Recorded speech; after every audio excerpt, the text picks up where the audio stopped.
ఉన్నప్పుడు మనకు జరిగినటువంటి కొన్ని అబ్యూజెస్ కావచ్చు, అవి మీ మైండ్ సెట్ని మార్చేస్తూ ఉంటాయి, మీకు తెలియకుండా పాప ప్రవృత్తిని ప్రేరేపిస్తూ ఉంటాయి.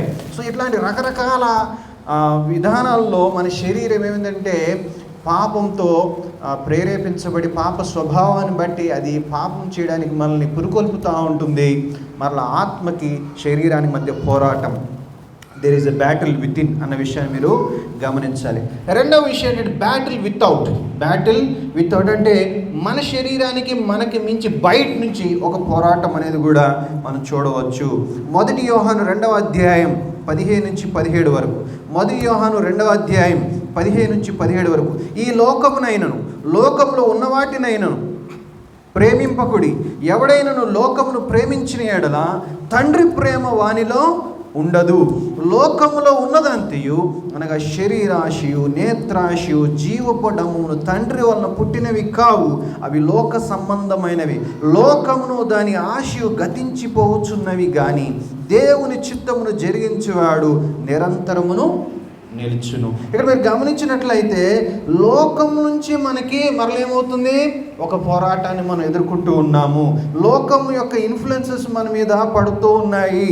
బ్యాటిలింగ్ the world, culture oppose to spiritual health. ఈ యొక్క కల్చర్ ఏదైతే ఉందో, మన చుట్టూ ఉన్న సమాజం ఏదైతే ఉందో, మన చుట్టూ ఉన్న సిటీ కల్చర్ కావచ్చు, పల్లెటూరు కల్చర్ కావచ్చు, ఇవన్నీ కూడా ఏం చేస్తున్నాయి తెలుసా, మనల్ని ఇన్ఫ్లుయెన్స్ చేస్తున్నాయి. చిన్న ఎగ్జాంపుల్ చెప్తే, మీ సిటీకి సంబంధించి హైదరాబాద్లో ప్రస్తుతం ఒక లైఫ్ స్టైల్ నడుస్తాం. దాన్ని ఏమిటి, డింక్ లైఫ్ స్టైల్ అంటారు. డింక్ లైఫ్ స్టైల్ విన్నారు ఈ మాట? ఎంతమంది విన్నారు? ఓకే, చాలా తక్కువ మందికి తెలుసు అనమాట. డింక్ లైఫ్ స్టైల్ అంటే double income no kids. Double income no kids అంటే బాగా సంపాదించే వాళ్ళు ఎవరైతే ఉన్నారో వాళ్ళు ఏం చేస్తారంటే, నాకు ఇంత డబ్బు వస్తుంది, నేను ఎంజాయ్ చేస్తున్నాను, కానీ ఇంకా బాగా ఎంజాయ్ చేయాలంటే నాకు ఒక పార్ట్నర్ కావాలి. వీడు ఒక అబ్బాయి అనుకోండి, ఇంకొక బాగా మంచి శాలరీ వచ్చి అమ్మాయి, ఇద్దరు కలుసుకుంటారు. వాళ్ళిద్దరు కలిసి అనుకుంటారంటే, నువ్వు నేను కలిసి జీవిద్దాం, నో మ్యారేజ్, మరి మధ్య మ్యారేజ్ ఏమి ఉండదు, నువ్వు నేను కలిసి జీవిద్దాం, నీకు నచ్చిన రోజులు నేను నీతో కలిసి ఉంటా, నాకు నచ్చిన రోజులు నువ్వు కలిసి ఉండు, అలా ఇద్దరం కూడా మనం కలిసి ఉందాము. నీ శాలరీ నా శాలరీ మ్యాక్సిమం ఉపయోగించి ఎంత ఎంజాయ్మెంట్ చేయగలుగుతామో అంత ఎంజాయ్ చేద్దాం. అంటే ఎంజాయ్మెంట్ అంటే ఇక్కడ ఓన్లీ పాపమే, తినడం, తాగడం, డ్రగ్స్, అన్ని రకాలైనటువంటి పాప భూయిష్టమైనటువంటి కార్యాలు ఇవి చేసుకుందాం. మన ఇద్దరు పిల్లలు వద్దు, నో కిడ్స్. మనకు పిల్లలు అనేటువంటి తలనొప్పే వద్దు, హెడేకే వద్దు. మనం ఎంతకాలం బతుకుతామో అంతకాలం ఎంజాయ్ చేద్దాం. ఏ రకంగా అంటే హద్దులు లేవు మనకి. డబ్బు కావాలి, ఎంజాయ్మెంట్కి డబ్బు మన దగ్గర ఉంది, నా జీతం నీ జీతం కలిపితే బిందాస్ మస్తు ఎంజాయ్ చేయొచ్చు మనం అనేటువంటి ఒక ట్రెండ్ నడుస్తూ ఉంది. ఇది విన్నటువంటి యవనస్తులు కూడా ఇదేదో బాగుందే అని అనిపించవచ్చు. ఎందుకంటే మీరు జాగ్రత్తగా గమనించకపోతే ఇది చాలా డేంజరస్. ఎందుకు తెలుసా, వీళ్ళిద్దరూ కలిసి వివాహ వ్యవస్థని దూరం చేసే, దేవుడు పెట్టిన వివాహ వ్యవస్థని పక్కన పెట్టేశారు. తర్వాత పిల్లలనే వాళ్ళు బ్లెస్సింగ్ అనే ఆలోచన తీసేసి బర్డెన్ మనకు వద్దనేటువంటి ఆలోచన తీసేశారు. సొసైటీ చాలా గ్రేట్ డేంజర్లో ఉంది. మోరల్ వాల్యూస్ చాలా డేంజర్లో ఉన్నాయి. బిబ్లికల్ వాల్యూస్ లేనటువంటి దరిద్రపు సమాజం మనం జీవిస్తాం. రేపొద్దున మన పిల్లలు గ్రేట్ థ్రెట్లో ఉన్నారు. ఇక్కడ మీరు గమనించాల్సిన విషయం ఏంటంటే, గ్రేట్ అటాక్ జరుగుతూ ఉంది. వాళ్ళ లైఫ్ స్టైల్ మనకేముంది అనుకో, నో, మీ పిల్లలు కాలేజీకి వెళ్తున్నారు, మీరు బయట వర్క్ చేస్తున్నారు, ఈ ఎఫెక్ట్స్ అంతా కూడా మన మీద పడేటువంటి గొప్ప డేంజర్ ఉంది, ఇన్ఫ్లుయెన్స్ చేసేటువంటి పరిస్థితి ఉంది. So Satan is attacking through our culture. అది నేను మీకు దృష్టికి తీసామనుకున్న point. So we're living in a very dangerous culture. We are living in a dangerous generation. చాలా భయంకరమైన పరిస్థితుల్లో మనం ఉన్నాం. ఏ మాత్రము నిర్లక్ష్యంగా ఉన్న ఈ అటాక్ మన కుటుంబాలను కూడా బాధిస్తుందనే విషయం దయచేసి మీరు గుర్తించవలసిందిగా, మీరు గమనించవలసిందిగా మీకు మనం చేస్తున్నాను. మూడవది battle above. Battle above. Battle above. Ephesians 2:2-3. ఇంతకుముందు నేను చెప్పినటువంటి డింక్ కల్చర్ అనేది అమెరికా గురించి మాట్లాడలేదు, హైదరాబాద్ గురించి మాట్లాడాను. మీకు తెలుసో లేదో, హైదరాబాద్లో ఆ కల్చరు చాలా ఘోరంగా జరుగుతుంది. న్యూస్లో చూసి నేను మీకు చెప్తామని. సో అది పరిస్థితి. మూడవదిగా నేను చెప్పిన విషయం అంటే బ్యాటిల్ అబౌవ్. అంటే పైనుంచి మనకు ఒక యుద్ధం మన మీద జరుగుతూ ఉంది. ఎఫెసీ 2 2-3 చూస్తే, మీరు వాటిని చేయొచ్చు. వాయుమండల సంబంధమైన అధిపతిని అనగా అవిధేయులైన వారిని ఇప్పుడు ప్రేరేపించే శక్తికి అధిపతిని అనుసరించి ఈ ప్రపంచ ధర్మము చొప్పున మునుపు నడుచుకుంటుంది. వారితో కలిసి మనమందరం శరీరం యొక్క మనస్సు యొక్క కోరికలు నెరవేర్చుకొనొచ్చు. మన శరీరాశను అనుసరించి మునుపు ప్రవర్తించు కడము వారి వల్ల స్వభావ సిద్ధముగా దైవోగ్రత పాత్రులమే ఇంటిమి. తర్వాత మీరు ఎఫెసీ 6 చదివితే ప్రిన్సిపాలిటీస్ ఉన్నాయండి, వాయుమండల సంబంధ అధికారులు ఉన్నారండి. ఒక సాతానికి ఒక పెద్ద టీము. మీరు ఎఫెసీ 6 చూద్దాం. ఇవన్నీ కూడా ఎక్స్ప్లెనేషన్ అవసరం, కానీ ఆ వచ్చినానికి అయితే అసలు ఎక్స్ప్లెనేషన్ అవసరం లేదు, చాలా ఈజీగా ఉంటుంది. ఒకసారి చూడండి, ఎఫెసీ 6లో మనం వెళ్ళినట్లయితే 12వ వచనం, ఏలైనగా మనం పోరాడునది శరీరులతో కానీ ప్రధానులతోనూ అధికారులతోనూ ప్రస్తుత అంధకార సంబంధులకు లోకనాథులతోనూ ఆకాశ మండలమందున దురాత్మల సమూహములతోనూ పోరాడుచున్నాము. ఎవరితో పోరాటం అంటమంది? గమనించారు మీరు ఈ మాట? ఆకాశ మండల సంబంధమైన దురాత్మలు. మీకు తెలియకుండా మీరు దయ్యాలతో పోరాడుతున్నారు. సింపుల్గా చెప్పాలంటే, మేము ఇది ఏం అటాక్ జరుగుతుందో తెలుసా? దయ్యాలు అటాక్ చేస్తున్న విషయం మీకు తెలుసా? పైనుంచి దయ్యాలు అటాక్ జరుగుతుంది. ఎంత ఘోరం అయిపోయిందంటే విషయము. మొన్న ఒక పాస్టర్ నన్ను అడుగుతున్నాడు, బ్రదర్ దయ్యాలు ఉన్నాయి అంటారా? నువ్వు పాస్టరేనా? నువ్వు ఈ ప్రశ్న అడగడం అంటారు బాబు.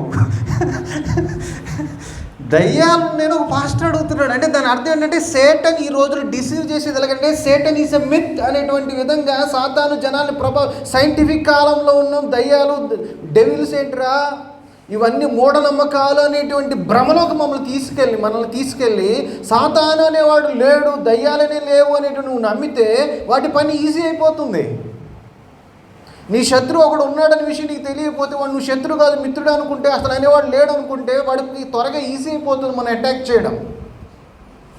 సో పాయింట్ ఏంటంటే Satan is not a myth. సాతాను ఒక మిత్ కాదు, కల్పిత గాథ కాదు, దయ్యాలు మిత్ కాదు, వాస్తవం. యేసుప్రభు ఈ భూలోకంలో ఉన్నప్పుడు ఎన్ని దయ్యాలు వెళ్ళగొట్టాడు ఆయన.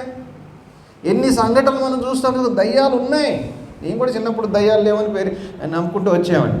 దాన్ని మమ్మల్ని నమ్మించడం మా టీచర్ ఏం చెప్పాడంటే, రే ఎవరో మరి తమ్ముడు వీరేశం పంతులు గారు ఎవరో ఆయన దయ్యాలు నిరూపించడానికి అర్ధరాత్రి కూడా వెళ్ళి శ్మశానంలో పడుకుని వచ్చేవాడట. ఎందుకంటే ఇక చూడు నేను బాగానే వచ్చాను కానీ నాకేమీ జరగలేదు. అది విన్నప్పుడు నిజమే దయ్యాలు లేవని అనుకున్నాను నేను. బైబిల్ చదివిన తర్వాత మళ్ళీ యేసుప్రభు జీవితం చదివిన తర్వాత ఆయన దయ్యాలను వెళ్ళగొడుతుంటే అప్పుడు మళ్ళీ రియలైజ్ అయ్యేది దయ్యాలు ఉన్నాయి, ఇది మిత్ కాదు, కల్పిత కాదు, వాస్తవం. కాబట్టి దయ్యాలు ఉన్నాయి, వాటి అటాక్ మీ మీద ఉన్నది అని బైబిల్ చెప్తుంది. నేను కాదు, చూడండి మీరు జాగ్రత్తగా గమనించారో లేదో. ఏం చెప్తున్నాడు అక్కడ? ఆకాశ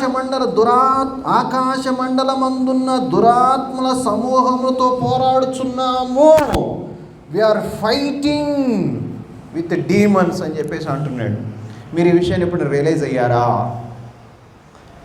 దయ్యాల యొక్క అటాక్, దురాత్మ యొక్క అటాక్, సాతాను యొక్క అటాక్ మీ మీద ఉన్నదని. కాబట్టి ఇట్స్ వెరీ సీరియస్ మ్యాటర్.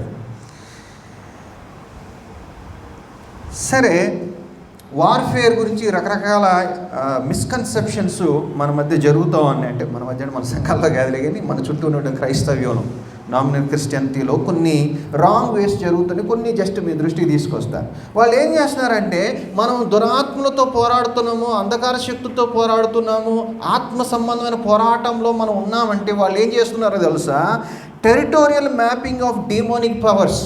అంటే వాళ్ళు ఏం చేస్తున్నారంటే, ఒక్కొక్క ప్రాంతంలో దయ్యాలు ఉంటాయి, ఒక్కొక్క ప్రాంతానికి ఒక దయ్యం ఇన్ఛార్జి ఉంటుంది. కాబట్టి ఆ యొక్క ప్రాంతంలో దయ్యాన్ని మనం పసిగట్టి దాన్ని మనం ఏం చేయాలంటే ఫైండ్ అవుట్ చేయాలని ఈ రకమైనటువంటి కొంతమంది పాస్టర్లు బయలుదేరారు.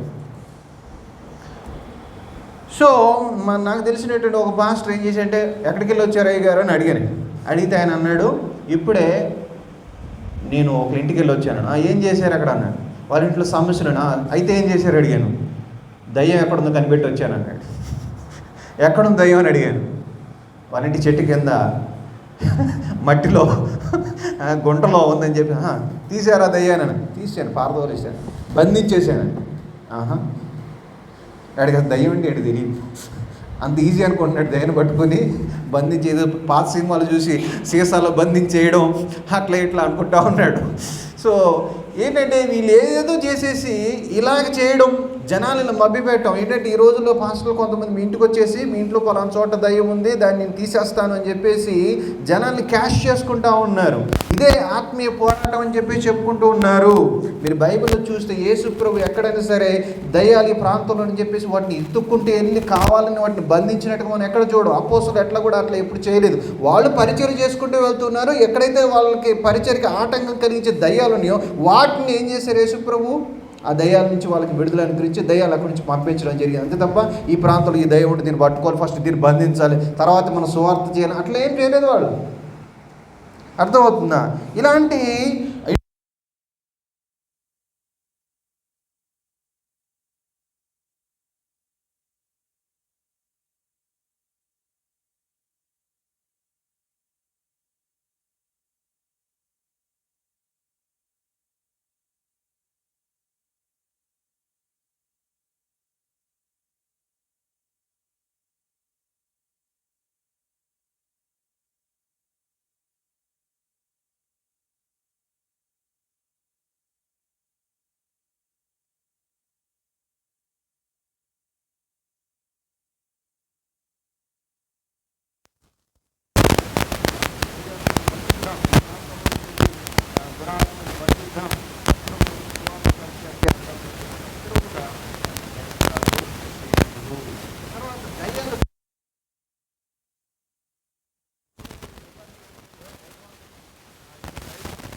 పేరు చెప్పడం, ఆ పేరు తెలుసుకుని నీ పేరు నేను ఈ రోజున బంధించేస్తున్నా అని చెప్పేసి నా అథారిటీని ఉపయోగిస్తున్నా అని చెప్పడం, సాతాన్ని బంధించేస్తున్నా అని చెప్పడం.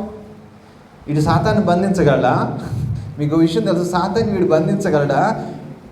బంధించలేడు. వీడి చేతిలో బంధించబడంత డెలికేట్ క్యాండిడేట్ కాదు సాతాను. ఈ విషయం వీడికి అర్థం కావట్లా, జనానికి అర్థం కావట్లా. కాబట్టి ఇలాంటివి కొన్ని జరుగుతూ ఉన్నాయి మన చుట్టుపక్కల. కాబట్టి ఇట్లాంటి విషయాల్లో మనము ఇన్వాల్వ్ అవ్వడం కానీ ఇలాంటి వారిని ప్రోత్సహించడం కానీ మనకు చేయకూడదు. సరే, ఇలా చెప్పుకుంటూ పోతే బోల్డ్ ఉన్నాయి. ఇప్పుడు నా పాయింట్ అది కాదు. నేను చెప్పాలనుకున్న విషయం ఏంటంటే, Christians right attitude towards demons and devil. అంటే సాతాను పట్ల, దయ్యాల పట్ల క్రిస్టియన్స్ కలిగి ఉండాల్సినటువంటి బేసిక్ అవగాహన గురించి మీ దృష్టికి నేను తీసుకురావాలని ఆశపడతాను. ఎందుకంటే ఈ అవగాహన కనుక లేకపోతే మీరు వృత్తిగా భయపడతారు. నేను దయ్యం పేరెత్తిని కూడా మీరు భయపడతారు. అమ్మో సాతాను గురించి వద్దులే బ్రదర్, ఈ టాపిక్ ఎందుకు అనేటువంటి ఆలోచన కూడా మీ బుర్రలో తిరుగుతూ ఉంటుంది. నా ప్రాబ్లం ఏంటంటే రైట్ అండర్స్టాండింగ్ లేకపోవడం. అర్థమవుతుందా? సో ఆ పరిస్థితి మనకి రాకూడదు. సో మీలో చాలామంది ఈ టైంలో నిద్రపోవడానికి మిమ్మల్ని ప్రేరేపిస్తూ ఉంటాడు. కాబట్టి మీరు కూడా శ్రద్ధగా నిద్రపోకుండా జాగ్రత్తగా వినవలసిందిగా మనం చేస్తూ ఉన్నాను. Okay, right. నెంబర్ 1 మనం తెలుసుకోవాల్సిన ఫస్ట్ ఫ్యాక్ట్ ఏంటంటే, సేటన్ ఈజ్ డిఫీటెడ్ ఆల్రెడీ. సాతాను ఆల్రెడీ ఓడిపోయాడు అన్న విషయము మనం గమనించాలి. వాడు ఓడిపోయినటువంటి మన శత్రువు, వాడు శత్రువే కానీ వాడు ఓడిపోయాడు అనే విషయము మనం మరువరాదు. మనకి కొలస్సీ 1:13, అపోస్తల కార్యాలు 26:18, ఎఫెసీ 1:13-14, యాకోబు 4:7 ఎన్ని వచనాలతో మనం జాగ్రత్తగా చదివితే అర్థమయ్యేది ఏంటంటే, వాడు దెబ్బతిని ఆల్రెడీ ఓటమి రుచి చూసినటువంటి శత్రువు. యేసుక్రీస్తు ప్రభువారు సిలువలో వాడిని తలను చితగొట్టినట్టుగా మనము చూస్తూ ఉన్నాం. కొన్ని వచనాలను టకటక నేను చదివేస్తాను. 1 యోహాను 3:8, అపవాది మొదటి నుండి పాపం చేయుచున్నాడు కనుక పాపం చేయవాడు అపవాది సంబంధి.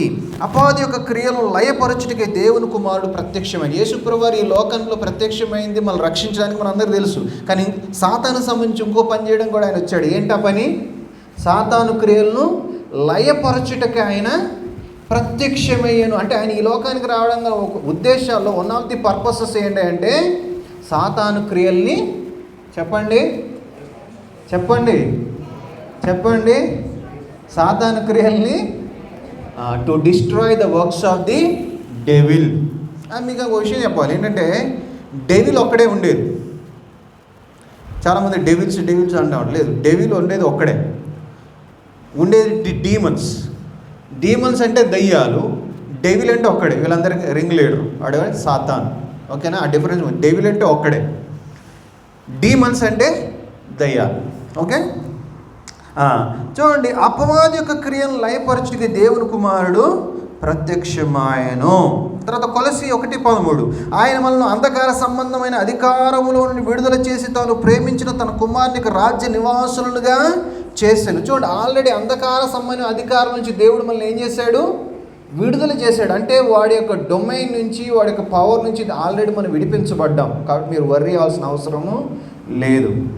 తర్వాత అపోస్తల కార్యాలు 26:16-18, నీవు నన్ను చూచి ఉన్న సంగతిని గూర్చియు నేను నీకు కనబడబోవు సంగతిని గూర్చియు నిన్ను పరిచారంగా సాక్షిగా నియమించుటకే కనబడి ఉన్నాను. నీవు లేచి నీ పాదమును మోపి నిలువుము.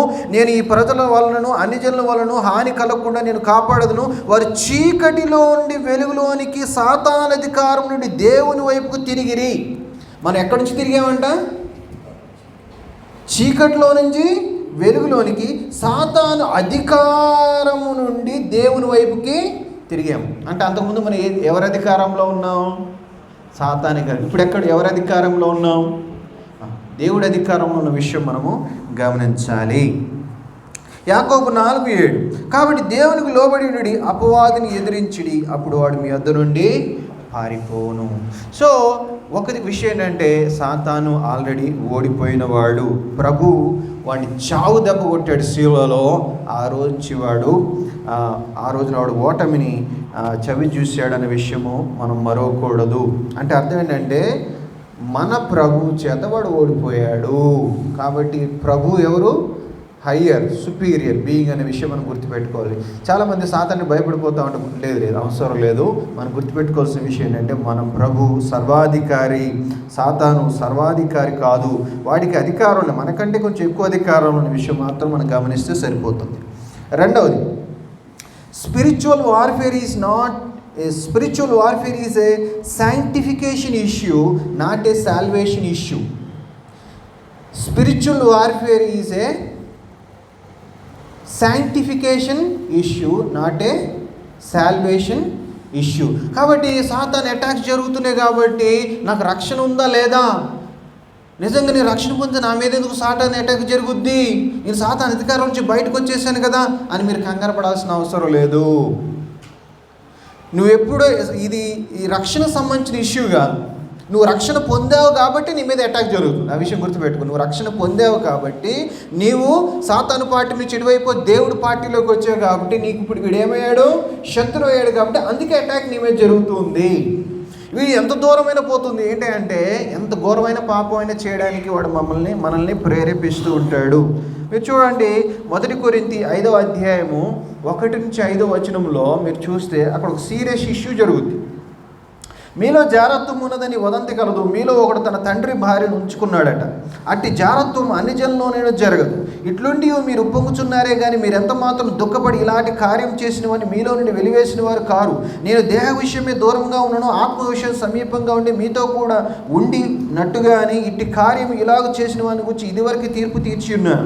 ఏమనగా ప్రభువైన యేసు దినమందు వాని ఆత్మ రక్షింపబడినట్లు శరీరేచ్ఛలు నశించడానికే మన ప్రభువైన యేసుక్రీస్తు నామమున మీరునున్న ఆత్మీయ మన ప్రభువైన యేసుక్రీస్తు బలంతో కూడి వచ్చినప్పుడు అట్టి వారిని సాతానుకు అప్పగింపువాను. ఇక్కడ మీరు చూడండి, కొరింథీ సంఘంలో ఒక విశ్వాసి చెయ్యకూడనటువంటి ఘోరమైన పాపం చేశాడు. ఏంటంటే, వాళ్ళ యొక్క తండ్రి భార్యని, అంటే అర్థంటే స్టెప్ మదర్ని ఆయన ఉంచుకోవడం, ఆమెతో పాపం చేయడం చేసినప్పుడు ఇక్కడ పౌలు చెప్పేటువంటి కీలక విషయం ఏంటంటే, అది చాలా నీచమైన పాపం అని చెప్పి ఈ పాపం చేశాడు కాబట్టి వాడు విశ్వాసి కాదని చెప్పట్లేదు. ఏమన్నాడు ఇక్కడ? వాడు విశ్వాసి కాదని. విశ్వాసి ఘోర పాపం చేయడానికి ఛాన్స్ ఉంది. It's not a salvation issue. ఇక చూడండి 5వ వచనం 4వ వచనం, ఏమనగా ప్రభుని యేసు దినమున వాని ఆత్మ రక్షింపబడినట్లు అన్న మాట అంటున్నాడు. రక్షణ పోతుందని ఇక్కడ ఏం పౌలు చెప్పండి. కాకపోతే వాడిని ఎక్స్కమ్యూనికేట్ చేయండి. వాడు చేసిన పాపం చాలా దారుణమైనటువంటిది, చట్టం మాదిరి చూపించేది కాబట్టి వాడు చర్చిలో ఉండడానికి వీలేదు. ఈ మస్ట్ బి ఎక్స్కమ్యూనికేటెడ్, చర్చ్ నుంచి బహిష్కరించబడాలని చెప్తా ఉన్నాడు. కొద్దికాలం వాడికి పనిష్మెంట్ కలగాలని చెప్తా ఉన్నాడు. అదే వాడిని సాతానికి అప్పగించడం. మళ్ళీ నెక్స్ట్ లెటర్లో అంటాడు, వాడు ఒకవేళ మారు మనసు పొందుంటే వాళ్ళు వెనక్కి తీసుకోండి అంటాడు. So it's not a salvation issue. Problem మీరు జాగ్రత్తగా అర్థం చేసుకోవాలి. ఇది సాల్వేషన్కి సంబంధించిన ఇష్యూ కాదు, శాంక్టిఫికేషన్కి సంబంధించిన ఇష్యూ అనే విషయము మనము గుర్తించాలి. ఓకే, మూడవది, Satan and demons are a negative influence. దయ్యాలు, దురాత్మ, సాతాను ఇవన్నీ అంటే negative influence. But Christians are not in danger unless they give control of themselves to a demon such as seeking contact with the occult. We should not confuse moral temptation with the demon possession. జాగ్రత్త వినండి, సాతాను కావచ్చు, దురాత్మలు కావచ్చు, ఇవన్నీ ఏంటి? Negative influence. ఒక విశ్వాసిలోకి దయ్యం ప్రవేశించగలదా? ఒక విశ్వాసికి దయ్యం పట్టిద్దా అంటే దానికి క్వశ్చన్ కనుక మీకు ఉంటే ఆన్సర్ ఏంటి తెలుసా? నో. ఎందుకయ్యా అంటే ఒక వ్యక్తి యేసుప్రభువుని నమ్ముకున్నప్పుడు, రక్షణ పొందినప్పుడు ఆ వ్యక్తి దేవుని బిడ్డ అవుతాడు. ఆ వ్యక్తిలోకి పరిశుద్ధాత్మ దేవుడు వచ్చి నివాసం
you should not do it. చాలామంది పిల్లలకి ఏదో జ్వరం వచ్చిందని చెప్పేసి తాయితులు కట్టించుకోవడానికి వెళ్తున్నారు క్రిస్టియన్స్. చాలా డేంజర్ తెలుసా మీకు ఆ విషయం? ఎప్పుడైతే తాయితు కట్టించుకోవడానికి నువ్వు వెళ్తావో, నల్లదారం కట్టించుకోవడానికి వెళ్తావో, లేకపోతే వాడి వీళ్ళ దగ్గరికి వెళ్తావో, ఏం జరుగుద్ది తెలుసా? వాడికి తాయితు ఇస్తాడు, ఆ దారం కడతాడు, నీకు తగ్గుద్ది. కానీ నీకు తెలియకుండా నువ్వు దానికి ఇన్ఫ్లుయెన్స్లోకి, దాని పవర్లోకి వెళ్ళిపోయే ప్రమాదం ఉంది. అది తర్వాత ఇంకొంచెం సీరియస్ ప్రాబ్లం తీసుకొచ్చేది. నువ్వు ప్రతి దానికి ఆ మాంత్రికుడి దగ్గరికి, ఆ జ్యోతిష్కుడి దగ్గరికి, వాడి దగ్గరికి వెళ్ళి వాడి యొక్క సజెషన్స్ తీసుకుంటూ ఫైనల్గా నువ్వు ఊహించిన భయంకరం పాపను పడిపోయే ప్రమాదం ఉన్నది. కాబట్టి యూ షుడ్ నెవర్. దయచేసి ఎవ్వరు కూడా మీరు తాయితులు కట్టుకునే ప్రయత్నం చేయొద్దు, నలతాలు కట్టుకునే ప్రయత్నం చేయొద్దు. అట్లాంటి వాళ్ళ దగ్గర మీరు వెళ్ళకూడదు. అసలు ఎట్టి పరిస్థితులు మీరు వెళ్ళకూడదు. చాలా మీరు వెళ్ళారంటే మీరు దయ్యాన్ని మీ ఇంట్లోకి ఇన్వైట్ చేస్తున్నారని అర్థం. మీరు రియల్గా దయ్యాన్ని మీ ఇంట్లోకి కంట్రోల్ ఇవ్వడానికి మీరు ఇన్వైట్ చేస్తున్నారని అర్థం. చాలా డేంజర్. ఎట్టి పరిస్థితులు మీరు ఆ పని చేయకూడదు. తర్వాత సేటన్స్ మెయిన్ స్ట్రాటజీస్ డిసెప్షన్. సాతాను చేసేటువంటి తంత్రం, స్ట్రాటజీ ఏంటి అంటే మనల్ని మోసం చేయడం. ఏం చేయడం? మోసం చేయడం. Demons work through the society around. దయ్యాలు ఎట్లా పనిచేస్తే మన చుట్టూ ఉన్న సొసైటీ ద్వారా అవి పనిచేస్తూ ఉంటాయి. Appealing to our own sinful nature. మన యొక్క శరీరంలో ఉన్న పాప స్వభావానికి అవి రెచ్చగొడతా ఉంటాయి. Trying to deceive us into wrong ways of thinking. సాతాను అటాక్ చేసిన మన థింకింగ్లో అటాక్ చేస్తాడు, మన ఆలోచనలు అటాక్ చేస్తాడు. తద్వారా రాంగ్ బిహేవియర్ మనలో ప్రొడ్యూస్ చేయడానికి ప్రయత్నం. ఎందుకంటే వాళ్ళు మన లోపలికి వెళ్ళడానికి లేరుగా. ఆడు అటాక్ చేయగలిగింది ఎట్లా అంటే థింకింగ్ని అటాక్ చేయడం ద్వారా. మనకు బెస్ట్ ఎగ్జాంపుల్ హవ్వ గారు. హవ్వ తోటలో ఆ చెట్టు దగ్గర నిలబడినప్పుడు ఏ విధంగా సాతాను చీట్ చేశాడు మీరు గమనించారు ఎప్పుడైనా?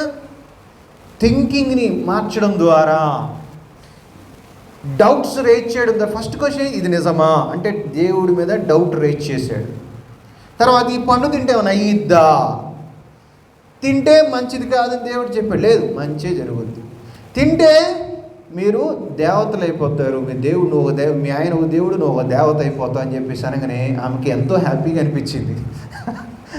చూసారా, ఆమె థింకింగ్ మారిపోయింది. దేవుడితో మాకే పని, మేమే దేవుడు అయిపోతే అని ఆలోచన చేసింది. అది ఎంత దూరం తీసుకెళ్ళిందంటే ఈజీగా ఇంకొంచెం ఏమాత్రం ఆలోచించకుండా ఆ పళ్ళు తీసుకునే విధంగా ప్రేరేపించి. సేమ్ వే సాతాను అటాక్స్ ఎక్కడ జరుగుతుందంటే మన థింకింగ్ మీద జరుగుతుంది. థింకింగ్ ద్వారా ఎఫెక్ట్ చేయడానికి ప్రయత్నం చేస్తాడు. అందుకే 2 కొరింథీ 11:3 చాలా క్లియర్గా పౌలు చెప్తూ ఉన్నాడు. ఏంటి? 2 కొరింథీ 11:3, సర్పము అనగా సాతాను తన కుయుక్తి చేత హవ్వను మోసపరిచినట్లు. హవ్వని ఏం చేశాడంటే మోసం చేశాడు. ఎట్లా? కుయుక్తి. ఏంటది? కుయుక్తి అంటే దుష్టమైనటువంటి కన్నింగ్ నేచర్తో. ఇప్పుడు పౌలు బాధ ఏంటో తెలుసా? హవ్వను మాత్రమే కాదు వాడు మోసం చేయలేదు, ఎవరిని కూడా మోసం చేయగలుగుతాడు, మిమ్మల్ని కూడా మోసం చేయగలుగుతాడు. అది నా భయం. ఏమన్నా అదే మాట చెప్తున్నాడు, నేను చెప్పడం కదా. చూడండి 2 కొరింథీ ఒకసారి అందరూ చూడండి. 2 కొరింథీ 11:3 సర్పము తన కుయుక్తి చేత హవ్వను మోసపరిచినట్లు మీ మనస్సులను చెరపబడి క్రీస్తు యేడలనున్న సరళత నుండి పవిత్రత నుండి ఎట్లయినను తొలగిపోవునేమో అని భయపడుచున్నాను. ఎవరి గురించి భయపడుతున్నాడు ఆయన? బిలీవర్స్ గురించి భయపడుతున్నాడు. కొరింథీ సంఘంలో బిలీవర్స్ గురించి భయపడుతున్నాడు. అయ్యో నేను ఎంతో కష్టపడి వీళ్ళకి సువార్త చెప్పాను, వీళ్ళు దేవుళ్ళు నడిపించాను, వీళ్ళు దేవుని సంఘం, కానీ మీరు కూడా మోసపోతారేమో నాకు భయం వేస్తుంది. ఎందుకంటే వాడు హవ్వను మోసం చేశాడు, మిమ్మల్ని కూడా మోసం చేయగలుగుతాడు. ఎట్లా? మీ మనసులను చెరపబడి మైండ్ కరప్ట్ చేయడానికి ట్రై చేస్తాడు వాడు. అది ఎంత దూరం పోతుంటే క్రీస్తు యేడల ఉన్న సరళత నుండి పవిత్ర నుండి ఎట్లయినను తొలగిపోవునేమోనని. మీరు దేవుడు దూరం చేయాలనేది ఒక target. Dear brother, dear sister, నేను మీకు మాట సీరియస్ చెప్తున్నా. నిన్ను దేవుడి నుంచి దూరం చేయాలని సాతాను నీ మీద అటాక్ చేస్తున్నాడు. ఇది ఎవ్రీడే నీ మీద అటాక్ జరుగుతుంది. నువ్వు ఒక్కరోజు బైబిల్ చదవకపోయినా that is the sign that you are annoyingly fall and pray to Satan. ఒక్కరోజు నువ్వు బైబిల్ చదవకపోయినా చాలు, ఒక్కరోజు కుటుంబ ప్రార్థన చేయకపోయినా చాలు, ఒక్కరోజు నువ్వు ప్రార్థన చేయకుండా అడుగు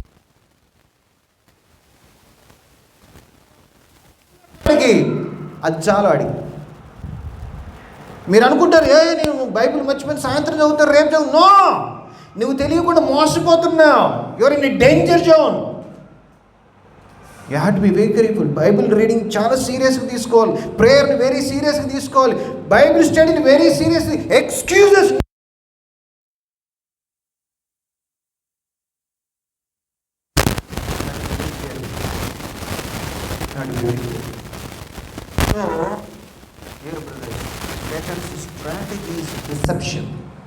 deception. They use fear, guilt, ignorance. సాతాను మిమ్మల్ని ఎట్లా డిసీవ్ చేయడం ప్రయత్నం చేస్తే తెలుసా? భయాన్ని మీలో రేకెత్తించడానికి. అమ్మో వాడి గురించి అసలు వద్దు, ఈరోజు అనవసరం చర్చకు వచ్చాను, ఈ సైతాన్ గురించి చెప్తున్నాడు ఈ బ్రదర్, అనవసరం భయం ఆపుతున్నాడు. అరే నువ్వు భయం ఉందా?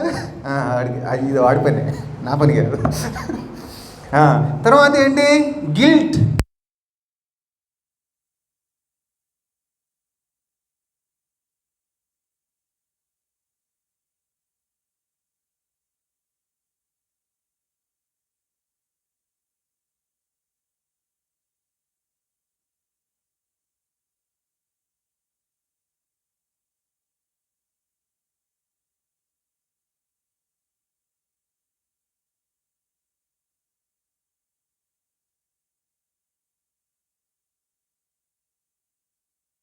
అవకాశం ఇచ్చాడంటే నీ తప్పు నువ్వు తెలుసుకున్నప్పుడు పశ్చాత్తాపడి మనం ప్రభుని అడిగితే ప్రభు క్షమించే దేవుడు. కాబట్టి దేవుడు మనకి ఆ గిల్టీ ఫీలింగ్ నుంచి బయటపడడానికి అద్భుతమైన రెమెడీని మనకి ఇచ్చాడు.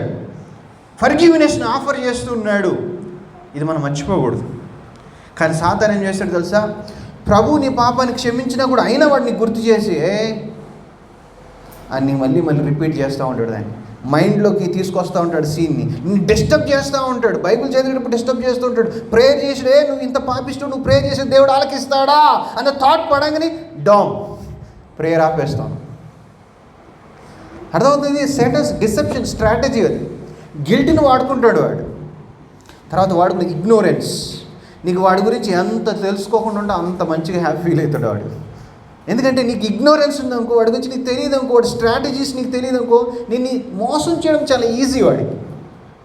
అర్థమవుతుంది నేను చెప్పేది? ఏంటిది? ఇగ్నోరెన్స్. రైట్. ఒక ఎగ్జాంపుల్ చెప్తాను మీకు. మార్టిన్ లూథర్ గారు మీకు తెలుసుగా, ఆయన గొప్ప విప్లవకారుడు, ఆత్మీయ విప్లవకారుడు. ఆయన ఉద్యోగం తీసుకొచ్చిన, ఆయన రక్షణ విశ్వాసం అనే సత్యాన్ని బయట తీసుకొచ్చిన గొప్ప దైవజనుడు. ఆయన అంత గొప్ప పోరాటం చేస్తుంటే ఆయన మీద సాతాను అటాక్స్ ఎట్లా ఉన్నాయో చూడండి. ఒక రోజున ఆయన గురించి ఇలా చెప్తూ ఉంటారు సాధారణంగా. ఏంటంటే ఆయన కూర్చుని రాస్తూ ఉన్నాడు, బైబిల్ స్టడీ విషయాల్ని, థియాలజీ విషయాల్ని రాసుకుంటా ఉంటే, టేబుల్ మీద కూర్చుంటే రాసుకుంటూ ఉంటే సాతాను వచ్చి ఆ గోడ మీద ఈ మార్టిన్ లూథర్ చేసిన పాపాలన్నీ రాస్తున్నాడంట. ఇక నువ్వు మొన్న ఏం చేసావు మార్టిన్ లూథర్, మొన్న ఈ తప్పు చేసావుగా మార్టిన్ లూథర్, నువ్వేనా పోరాటం చేసి వీరుడివి, నీ గురించి నాకు తెలియదు అనుకుంటున్నావు అని మొత్తం రాస్తున్నాడంట. డిస్టర్బ్ అయిపోయింది. నేను రియల్గా పాపాలంటే అక్కడ కనబడతావు అని అటు చూపిస్తా ఉన్నాడండి. నువ్వు ఇది అని పిన్ పాయింట్ చేస్తున్నాడండి. మార్టిన్ లూథర్కి ఏం చేయని అర్థం కావట్లా. ఆ పాపాలని వాస్తవాలు ఒప్పుకుంటున్నాడు, కానీ కురింగిపోతూ ఉన్నాడు. వెంటనే ఏం చేశాడంటే తన దగ్గర అక్కడ రెడ్ సిరప్ దాని మీద పోసేసాడంట. ఆ పాపాలన్నిటి మీద పోసేస్తే ఆ రెడ్ సిర మొత్తం కూడా కవర్ చేసేసి అక్కడ ఇంకా పాపాలు కనబడట్లేదు. వెంటనే చెప్పాడు, నా యేసయ్య రక్తం నా పాపాలన్నీ కవర్ చేసి shut your mouth and go back అని చెప్పేసాడు. నా యేసయ్య రక్తం నా పాపాలన్నీ తుడిచేసింది. నా యేసయ్య అన్నిటి జ్ఞాపకం చేసుకున్నాడు. నువ్వే కూడా జ్ఞాపకం చేయడం. వెనక్కి వెళ్ళిపో సాతానా, వెనక్కి పోము. You have to do same thing. నీ లైఫ్లో కూడా నీ పాపాలని సాతాను గుర్తు చేస్తుంటాడు. బైబిల్ చదివేటప్పుడు, ప్రేయర్ చేసేటప్పుడు, దేవుని పని చేసేటప్పుడు, ఈవెన్ మేబీ ప్రీచింగ్ చేసేటప్పుడు, టీచింగ్ చేసేటప్పుడు, ప్రభువులను ఆచరించేటప్పుడు, ఏదో ఒక విషయంలో ఎట్లయినా సరే నీ పాపాన్ని గుర్తు చేస్తూ ఉంటాడు.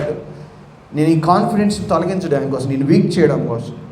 యూ హ్యావ్ టు రిమెంబర్, నేను నా ప్రభు దగ్గర ఒప్పుకున్నా, నా ప్రభు నన్ను క్షమించాడు, నా పాపాలన్నీ ఆయన రక్తంలో కడిగేశాడు, నేను ఆయన దృష్టిలో పవిత్రుడిని. నువ్వు నా పాపంతో నువ్వు నన్ను పాపంతో పిలుస్తున్నావు, పాపిని పిలుస్తున్నా. ప్రభు నన్ను నా పాపంతో పిలవట్లేదు, నా పేరు పెట్టి పిలుస్తున్నాడు. డిఫరెన్స్ ఏంటంటే సాతాను నీ పాపం బట్టి నీ పిలుస్తాడు. దొంగ, వ్యభిచారిని ఎట్లా పిలుస్తూ ఉంటాడు. యేసయ్య అంటే నా బిడ్డ, నీ పేరు పెట్టి పిలుస్తాడు. That's the difference between Satan and God. So you have to understand the difference. Next 6th one, don't under estimate. దాని ముందు ఒక వచనం మీకు తెలియాలి. 2 కొరింథీ 2:11 దయచేసి చూడండి. 2 కొరింథీ 2:11 సాతాను తంత్రములను మనము ఎరుగని వారము కాము. ఏంటంటున్నాడు ఇక్కడ? సాతాను తంత్రములు మనము ఎరగని వారము కాము అంటే అర్థం ఏంటి? మనం ఖచ్చితంగా తెలుసుకుని ఉండాలి. తెలియకపోతే ఇగ్నోరెన్స్, అజ్ఞానం ఏం చేస్తుంది? మనల్ని చీకట్లో నడిపిస్తుంది అంటారు కదా. ఇక్కడ సాతాను గురించిన అజ్ఞానం కూడా మనల్ని నష్టాన్ని తీసుకొస్తుంది. 6వ విషయం, don't under estimate demons and devil.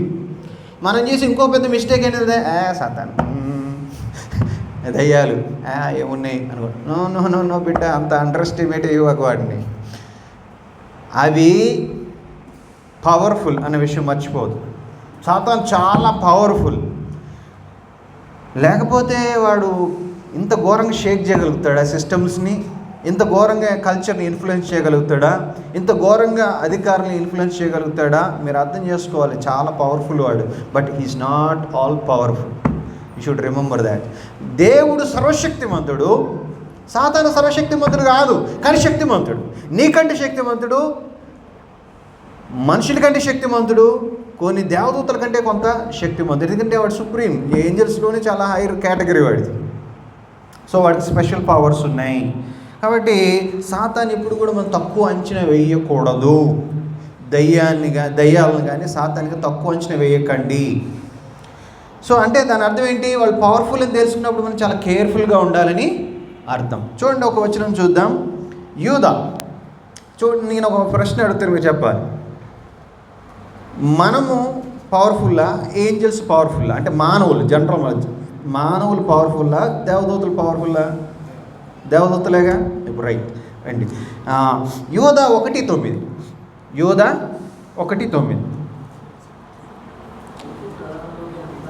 అయితే ప్రధాన దూతని మిఖాయేలు అపవాదితో వాదించుచు మోషే యొక్క శరీరం గురించి తర్కించినప్పుడు దూషించి తీర్పు తెగింపక, మాట గమనించండి, తెగింపక ప్రభువు నిన్ను గద్దించునుగాక. ఎవరు? మిఖాయేల్. మిఖాయేల్ అంటే ఏంటి? చాలా ఏం చేస్తున్నాడు, చాలా పెద్దోడు. దేవుడి యొక్క ఇంపార్టెంట్ టాస్క్ అన్ని మిఖాయేల్ చేస్తూ ఉంటాడు. అట్లాంటి మిఖాయేలు సాతాన్ని దూషించడానికి తెగించలేదాడు. Let the Lord rebuke you, ప్రభు నిన్ను గద్దించునుగాక అన్నాడు. మిఖాయేలే తెగించలేదు. ఈ మధ్య వీళ్ళందరూ సాతానా నేను బంధించా. నువ్వు బంధించేది అంత ఈజీ క్యాండిడేట్ కాదు, నువ్వు బంధించే అంత ఈజీ క్యాండిడేట్ కాదు. నువ్వు ఎంత పెద్ద పాస్టర్ అయినా, అంత సీనియర్ పాస్టర్ అయినా, నో, అంత విషయం కాదు. మ్యాటర్ ఏంటంటే సాతాన్ గురించి వీళ్ళకి తెలియక ఈ డైలాగ్స్ అని, ఇగ్నోరెన్స్. ఈవెన్ మిఖాయేలు తెగించలేదు ఒక మాట అంటానికి. ఎందుకంటే సాతాన్ గురించి వాడు తెలుసు, వాడి పవర్స్ ఏంటి వీడికి తెలుసు, మిఖాయేలుకి తెలుసు. కాబట్టి let the lord rebuke you అన్నాడు, ప్రభువు నిన్ను గద్దించునుగాక అని అన్నాడు. కానీ నీకు నాకు ప్రభు ఎంత పవర్స్ ఇచ్చాడంటే రెసిస్ట్ ద డెవిల్ అన్నాడు. ప్రభు ఏమన్నాడు తెలుసా? మనల్ని సాతాన్ని ఎదిరించండి అన్నాడు. మిఖాయేలుకు కూడా లేదు ఆ పవర్స్, దేవుడు మనకిచ్చాడు ఆ పవర్స్. ఏంటంటే బిడ్డ నువ్వు ఎదిరించు సైతాన్ని అన్నాడు. అది నీ శక్తిని బట్టి కదా, ఎవరి శక్తిని బట్టి? నా శక్తిని బట్టి. రెసిస్ట్ చేయడం అంటే సాతాను నేను బంధించేస్తా అని చెప్పడం కాదు. అదేంటో మీకు నేర్పిస్తాను. టైం తక్కువ ఉంది. ఏడో విషయానికి వెళ్ళిపోదాం. ఏంటంటే Satan working 24/7 to destroy and your family. 24 గంటలు వారం అంతటి కూడా అవిశ్రాంతంగా పనిచేసే శ్రామికుడు ఎవడైనా ఉన్నాడంటే వాడు సైతానే. 24 hours by 7 is working hard to destroy at your family. చూస్తారా? రండి, 1 పేతురు 5వ అధ్యాయం 8-9 వచ్చిన.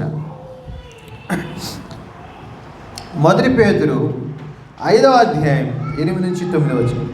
నిబ్బరమైన బుద్ధి గలవారై మెలకువగా ఉండుడి, మీ విరోధైన అపవాది గర్జించు సింహము వలె ఎవరిని మృంగుదునని వెదకుచూ తిరుగుచున్నాడు. వింటున్నారా మీరు? అమ్మా వింటున్నారా? ఏం చేస్తున్నాడంట? సాతాను ఎట్లా తిరుగుతున్నాడంట?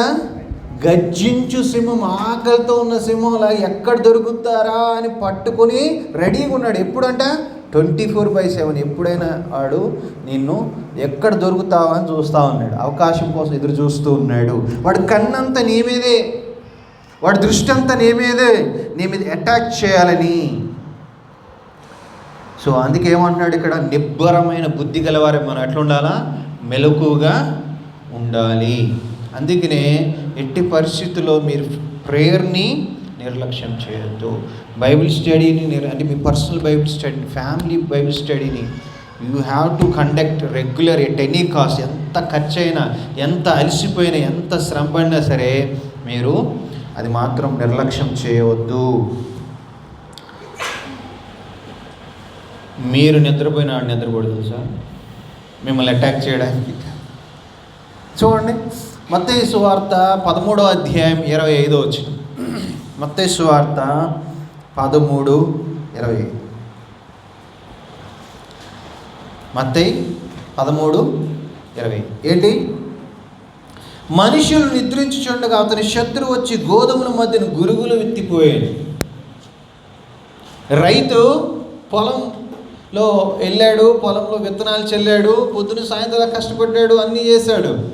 నైట్ ఏం చేస్తాడు? పడుకుంటాడు. కానీ శత్రు అటాక్ ఎప్పుడు జరిగిందో తెలుసా? రైతు పడుకున్న నైట్ జరిగింది.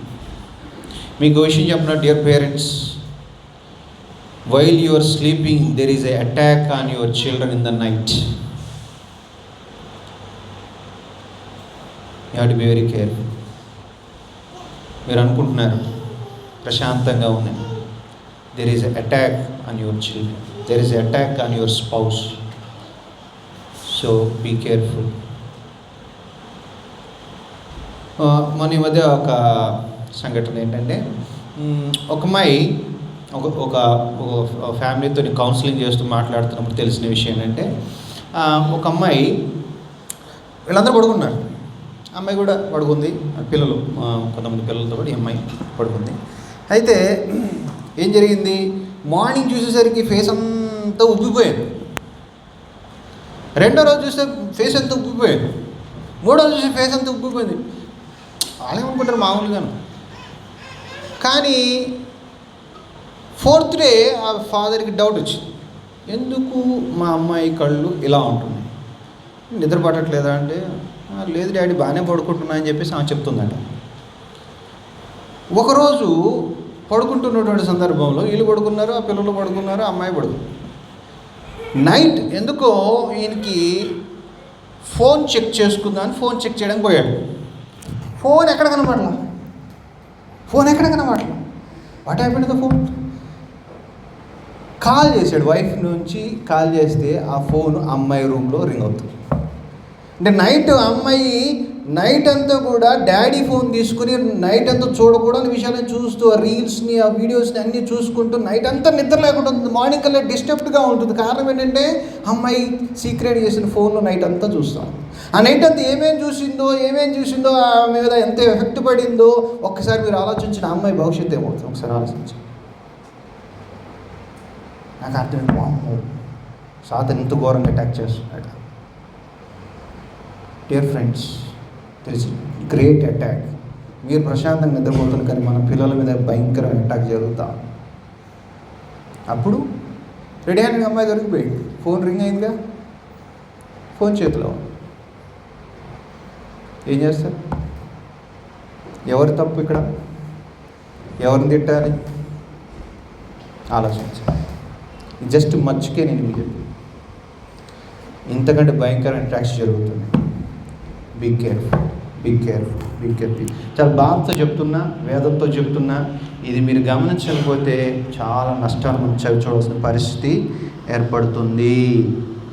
So Satan is working day and night to destroy your family. So what to do now? ఎఫెసీయులకు రాసిన పత్రిక 6వ అధ్యాయము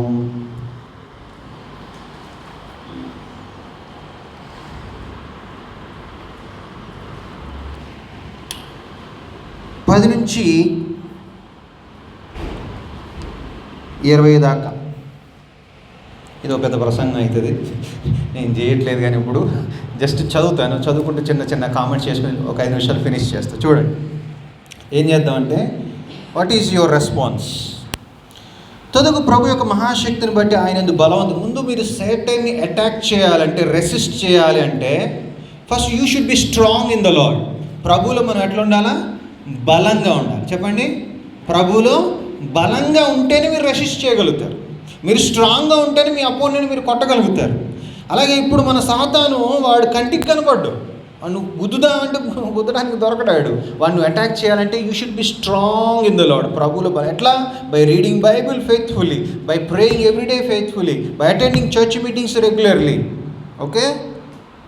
11, మీరు అపవాది తంత్రం ఎదురించి శక్తిమంతులగునట్లు దేవుడిచ్చు సర్వాంగ కవచంను ధరించుకున్నాడు. ఏం చేయాలంటే మనం సర్వాంగ కవచాన్ని ధరించుకోవాలి. అంటే సాతాన్ని అటాక్ చేయాలంటే, రెసిస్ట్ చేయాలంటే దేవుడు మనకు ఒక ఏమిచ్చాడు?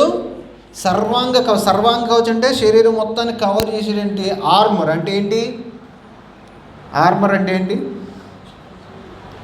సోల్జర్స్ ఉంటారు కదా, సైనికులు.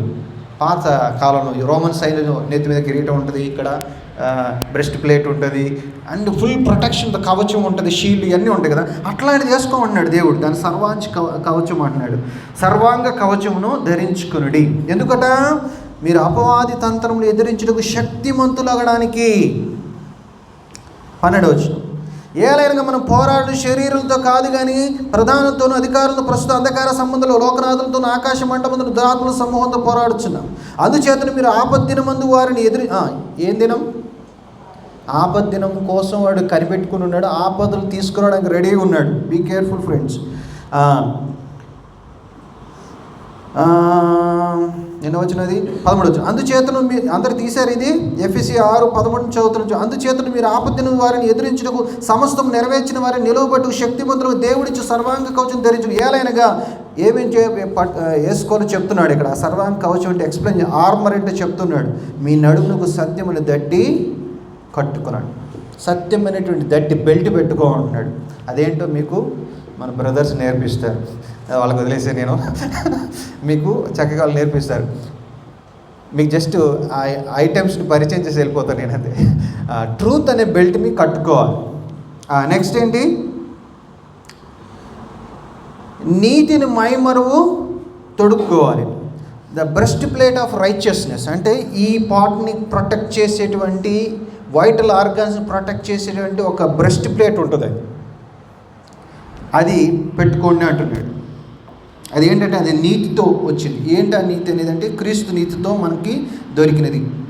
అది వివరించడానికి టైం లేదు కాబట్టి నేను జస్ట్ మీకు పరిచయం చేసి వదిలేస్తున్నాను. పాదములకు సమాధాన సువార్తలను సిద్ధ మనసును జోడు తొడుక్కొని నిలవబడి శత్రువుని అటాక్ చేయాలంటే మనకి షూస్ పర్ఫెక్ట్గా ఉండాలి. రోమన్ సోల్జర్స్ కానీ అలెగ్జాండర్ యొక్క సైన్యం అంత అద్భుతంగా అటాక్ చేయడానికి కారణం ఏంటంటే వాళ్ళు వేసుకునే షూస్కి మేకులతో గ్రిప్పింగ్ ఉండేదంట. అంటే వాడు ఎక్కడ పెట్టినా కూడా స్లిప్ అవ్వదు. యుద్ధ భూమిలో షూస్ పర్ఫెక్ట్గా ఉండాలి, లేకపోతే అటాక్ చేయడం కుదరదు. ఎందుకంటే ఇట్లా మూడు చెప్పులు జారిపోతున్నాయి, షూ జారిపోతున్నాయి, అటాక్ చేయడం కుదురుద్దా? నువ్వు చెప్పు సరి చేసి వాడు నేను వేసేస్తాడు. ఇక్కడ ఏంటంటే సువార్త అనేటువంటి సిద్ధ మనసుతో ఉన్న జోడు మీకు అది ఉండాలంట, షూ ఉండాలి. తర్వాత ఇవన్నీ కాక విశ్వాసమను డాలు, చేత్తో ఇట్లా పట్టుకునేది డాలు. అవతల నుంచి అటాక్ జరుగుతుంది, బాణాలు విసురుతూ ఉంటే ఈ డాల్తో మనం ఏం చేస్తాం? ప్రొటెక్ట్ చేసుకుంటూ ఉంటాం. విశ్వాసం. సాతాను మిమ్మల్ని డౌట్స్తో చంపేస్తాడు. ముఖ్యంగా మీ రక్షణ నిశ్చేతను డౌట్ పడేటట్లు చేస్తాడు. నువ్వు పాపం చేసిన ప్రతిసారి నువ్వు రక్షించబడ్డావు లేదా, నువ్వు ఎక్కడ రక్షణ పొందావు అని నీ రక్షణ నిశ్చేతనే క్వశ్చన్ చేస్తూ ఉంటాడు వాడు. అందుకనే విశ్వాసమును డాలు పట్టుకోవాలి. దాంతో మీరు దుష్టుని అగ్నిబాణములన్నింటిని ఆర్పుటకు శక్తిమంతులగుదు. 17 మరియు రక్షణను శిరస్త్రాణము, హెల్మెట్ ఆఫ్ సాల్వేషన్. అంటే రక్షణ అనేది మనకి హెల్మెట్ లాంటిది. ఎందుకంటే సాతాను ఎక్కడ అటాక్ జరుగుతుంది? మైండ్ మీద జరుగుతుంది. కాబట్టి ఈ రక్షించబడిన మనకి దేవుడు శాంక్టిఫైడ్ మైండ్ ఇచ్చాడు. దాని ద్వారా మనము ఈ యొక్క అటాక్స్ నుంచి తప్పించుకోవచ్చు, ప్రాపర్గా బిబ్లికల్గా థింక్ చేయడం ద్వారా.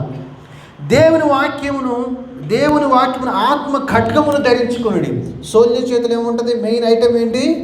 కత్తి కదా. ఏంటది? కత్తి. ఇది కూడా ఒక అటాక్. కాబట్టి కత్తి అసలైంది ఏంటి? కత్తి. మన కత్తి ఏంటి తెలుసా? బైబిల్. చెప్పండి అదేంటి? అది ఎలాంటి కత్తి అట? ఆత్మ ఖడ్గం. ఎందుకు ఆత్మ ఖడ్గం అన్నాడు? ఈ వాక్యం పరిశుద్ధాత్మ ప్రేరేపణ చేత రాయబడింది. ఈ వాక్యాన్ని ప్రాపర్గా ఉపయోగించాలంటే మనలో ఉన్న హోలీ స్పిరిట్ యొక్క గైడెన్స్ తీసుకుంటేనే ఎక్కడ కరెక్ట్గా మనము కొట్టాలో మనకు అర్థమవుతుంది. రైట్ ప్లేస్లో కొట్టాలి, రైట్ టైంలో కొట్టాలి. అది ఎవరు నేర్పిస్తుందో తెలుసా? ట్రైనర్ ఉన్నాడు మనకి. ఎవరు? హోలీ స్పిరిట్. అందుకే ఆత్మ వలన ఖడ్గము అని చెప్పేసి అంటూ ఉన్నాడు. సో ఇవి ధరించుకోవాలి. ఇదంతా ఒకటైతే ఇంకో మాట చెప్తున్నాడు. ఏంటి తెలుసా? 18వ వచనం. ఆత్మ వలన ప్రతి సమయమును ప్రతి విధమైన ప్రార్థన విజ్ఞాపన చేయొచ్చు. ఆ విషయమే సమస్త పరిశుద్ధుల నిమిత్తము పూర్ణమైన పట్టుదలతో విజ్ఞాపన చేయొచ్చు. మెలకువగా ఉండుడి. ప్రేయర్ చేయమన్నాడు. ఎలాంటి ప్రేయర్ చేయమన్నాడు? All kinds of prayer. నీకు వచ్చిన అన్ని ప్రార్థన చేయి. పర్సనల్ ప్రేయర్ చేయి, గ్రూప్ ప్రేయర్ చేయి, చర్చ్ ప్రేయర్ చేయి, ఫ్యామిలీ ప్రేయర్ చేయి, సైలెంట్ ప్రేయర్ చేయి, వాకింగ్ ప్రేయర్ చేయి, whatever prayer do all kinds of prayers in all possible way. Then only you will be safe, then only you can resist అని చెప్పేసి అంటా ఉన్నాడు. కాబట్టి prayer యొక్క ప్రాముఖ్యతని మీరు గుర్తించి ఎంతగా ప్రార్థన చేయగలిగితే అంతగా ప్రార్థన చేయి. ఎన్ని ప్రేయర్ మీటింగ్స్ ఉంటే అన్ని ప్రేయర్ మీటింగ్స్ అటెండ్ అవ్వడానికి మనం ప్రయత్నం చేయాలి. చాలా సందర్భాల్లో ప్రేయర్ మీటింగ్ అంటే చాలా తక్కువ మంది కనబడతారు. Your all under attack. Yes, కాబట్టి కేర్ఫుల్గా ఉండండి. ఈ విషయాలు డీప్గా నేర్చుకొని మీరు సెల్ఫ్ స్టడీ చేయండి. ఐ థింక్ మన బ్రదర్స్ కూడా మీకు నేర్పిస్తారు. ఎల్డర్స్ బ్రదర్స్ వాళ్ళందరూ అవైలబుల్ ఉన్నారు కాబట్టి మీకు నేర్పిస్తారని ఆశిస్తున్నాను. ఎక్కువ టైం లేదు కాబట్టి వాటి గురించి ఎక్కువ చెప్పడానికి లేదు. But one thing is sure, we are all under attack. But you need not fear. సాతాను గురించి కానీ దయ్యాల గురించి భయపడాల్సిన అవసరం లేదు. మన పక్షాన ఉన్న సర్వశక్తిమంతుడనే దేవుడు ఆయన మనలోనే ఉన్నాడు, మనతోనే ఉన్నాడు. కాకపోతే ఈ సర్వాంగ కవచం ధరించుకోవాల్సిన బాధ్యత నీది, ప్రేయర్ చేయాల్సిన బాధ్యత నీది, దేవుళ్ళో బలంగా ఉండాల్సిన బాధ్యత నీదే. ఇది చేస్తేనే నువ్వు రెసిస్ట్ చేయగలుగుతావు, అంటే వాడిని ఎదిరించగలుగుతావు. లేకపోతే నువ్వు లొంగిపోయే ప్రమాదం ఉంది. So be careful. దేవుడు మనకు సహాయం చేయనుగాక, ప్రభువు మహిమపరచబడునుగాక. ఆమేన్. Thank you.